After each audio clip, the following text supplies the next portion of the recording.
Ой, вы жните, жните, жните, не ленитесь.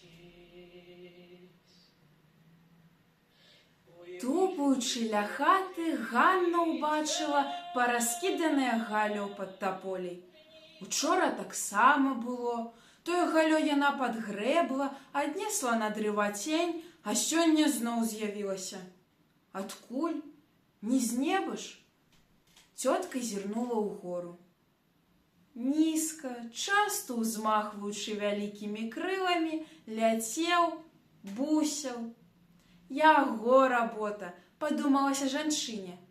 Яна правяла вялікую птаху вачыма. Бацян падляцеў да таполі, сеў на счарнелы сук, з дзюбы выпусціў галінку. Слізгануўшы па дрэве, галінка ўпала. Бусел крутнуў галавой, паглядзеў услед. Вось у чым справа. Выходзіць, месца на таполі спадабалася буслу. А чаму ж і не? На ёй птушка гняздо хвацка можа зладзіць. Толькі дапамагчы не шкодзіла бацяну. Цётка Ганна падышла да таполі, прысела на прызбу, успомнілася мінулае. У іх вёсцы, дзе жыла Ганна да замужа, таксама невялікай, з 15 хат, параскіданых па палянцы сярод сасновага бору. На страсе іхняе адрыны за агародамі, дзе пачыналася куп'істае балота з жорсткай асакой і вужыкамі, жылі буслы.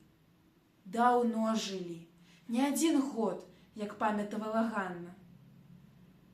На прадвесні таго жахлівага года яна выйшла замуж у суседнія крушнікі за 2 кіламетры.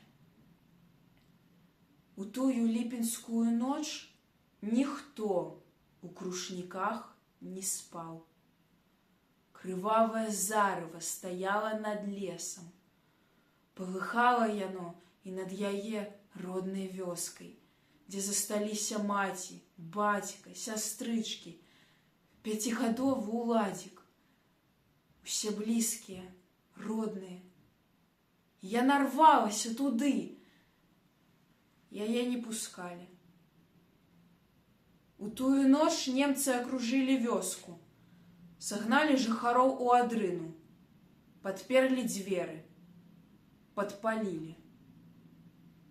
Раніцай, хаваючыся за дрэвамі, спатыкаючыся і падаючы, яна прыбегла туды. Курыліся галавешкі, абгарэлыя яблыні з чорнымі, падпаленымі, недаспелымі яблыкамі, звяўшае лісце дрэў, разбураныя дымаходы, закопчаныя чорна-белыя печы, усё было дзіка, жудасна. Яе ледзь не збіў з ног шарык. З нейкім смуткам сабака лашчыўся, круціўся ля яе ног, скуголіў, вёў яе туды, дзе курылася адрына, і зноў вяртаўся. Увесь акрываўлены, з прастраленай шыяй, вёў яе далей, за агароды. У разоры яна ўбачыла сінюю кашульку уладзіка. Падагнуўшы пад сябе руку, хлопец нерухома ляжаў у разоры. Уцякаў ад кулі, небарака. Хацелася ўпасці на здратаваную чужынцамі зямлю, застагнаць, завыць ад болю, гора, што звалілася на яе. А над папялішчам, высока ўгары, распластаўшы крылы, паволі кружыліся 2 буслы. Іх буслы, што жылі на іхняй адрыне.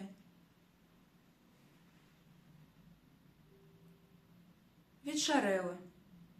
На вёску апускаўся веснавы змрок. Успаміны Ганны перарвалі чыесьці галасы. Вярталіся з работы калгаснікі, ішлі будаўнікі, што ўзводзілі за вёскай новы кароўнік. Тётка Ганна паднялася, выйшла на вуліцу. «Мужчынкі, паслухайце, дапамажыце старой, калі зможаце». Яна стаяла пасярэдзіне вуліцы, паказвала рукой на таполю. Прыпыніліся мужчыны, знайшлі ў суседзяў некалькі лесвіц, звязалі іх дротам, каб даўжэй было. Дзеці прыцягнулі старое кола ад воза, зацягнулі тое кола на сок, прымацавалі. Назаўтра раніцай, падняўшыся з ложка, тётка Ганна падышла да акна. Параскіданых галінак на двары пад дрэвам не было.